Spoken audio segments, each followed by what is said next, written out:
Your brand new iPhone deserves the best protection, and the iLune 3-pack screen protector plus 3-pack camera lens protector has you covered. Don't take risks with your iPhone. Click the link in the video description to shop now on Amazon. Nigel Farage needs to unite with Tories to stop Keir Starmer from winning a second term. Nigel Farage must sign up to Unite the Right deal to stop Sir Keir Starmer winning a second term in office, senior Tories say. The Reform leader faces calls to agree a deal that could see some of his candidates stand down at an election in a pact with the Conservatives. Tory MPs, donors and ex-party aides have been meeting in secret content that Farage could lead the joint force and ultimately be Prime Minister.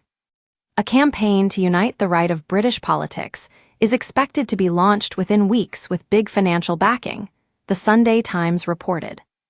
One disgruntled Tory said they will get their leader Kemi Badenoch out sharpish, as her own MPs realize she is doomed. She is due to launch a policy review this week as part of drawing up policy proposals for the party's next manifesto. The move comes as ex-Number 10 aide Dominic Cummings has held talks with Farage about how to take on the Tories, as first revealed by The Sun's Harry Cole. But Shadow Education Secretary Laura Trott insisted that reform was in chaos following the fallout between Farage and ousted MP Rupert Lowe. Lowe, MP for Great Yarmouth, hit out at the Reform Party leader, saying, "We have to change from being a protest party led by the Messiah into being a properly structured party with a front bench, which we don't have. We have to start behaving as if we are leading and not merely protesting." Nigel is a messianic figure who is at the core of everything, but he has to learn to delegate, as not everything can go through one person. The Met Police has launched a probe into the suspended Reform MP Mr. Lowe after verbal threats. Lowe denies the claims. But Trott said, "Kemi took over after historic defeat for our party, but she is bringing the change that we need to win back the trust of the electorate and to speak the truth about what happened beforehand. Rebuilding trust is the thing that we really need to do, and the Reform Party is in chaos at the moment. The Lib Dems are doing nothing but enabling this Labour government. It's up to us and our reduced number, because of reform at the last election, enabling this Labour supermajority to provide the scrutiny that we can do. And we are doing that, and we are fighting incredibly hard."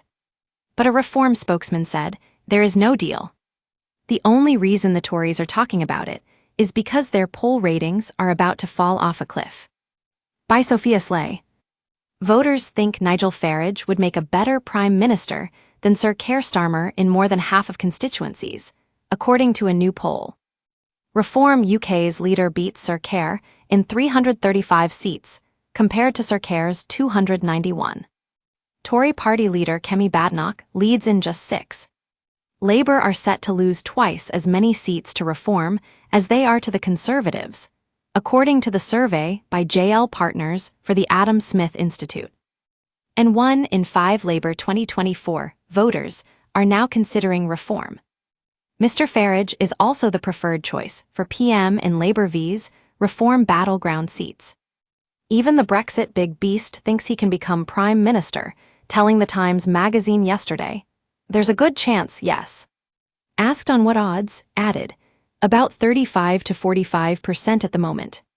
Polling also showed that over half of Brits think Labour are anti-fun and anti-personal freedoms. The research was commissioned ahead of government plans to ban smoking and disposable vapes. Tom Lubbock, co-founder of JL Partners, said, "Keir Starmer is in a race for popularity with Nigel Farage, and at the moment, this data shows that Nigel Farage is the preferred choice for Prime Minister in more than half of constituencies versus the Prime Minister. That extends to 1 in 10 of those who actually voted Labour last year, who now say that Nigel Farage would be a better PM than the man who actually holds that office, Keir Starmer." Maxwell Marlowe, Director of Public Affairs at ASI, said, "The government needs to start prioritizing what really matters to people. The public understandably want the attention to be on reducing the cost of living or fixing public services like the NHS. This should be a wake-up call for Starmer and co. rather than acting like the anti-fun police. They should be laser-focused on delivering what they've repeatedly said is their #1 mission: growth. If they don't change course, they've got no excuse for failing to understand why their voters are turning to parties like Reform UK, who, at the very least, will let people enjoy the little pleasures in life.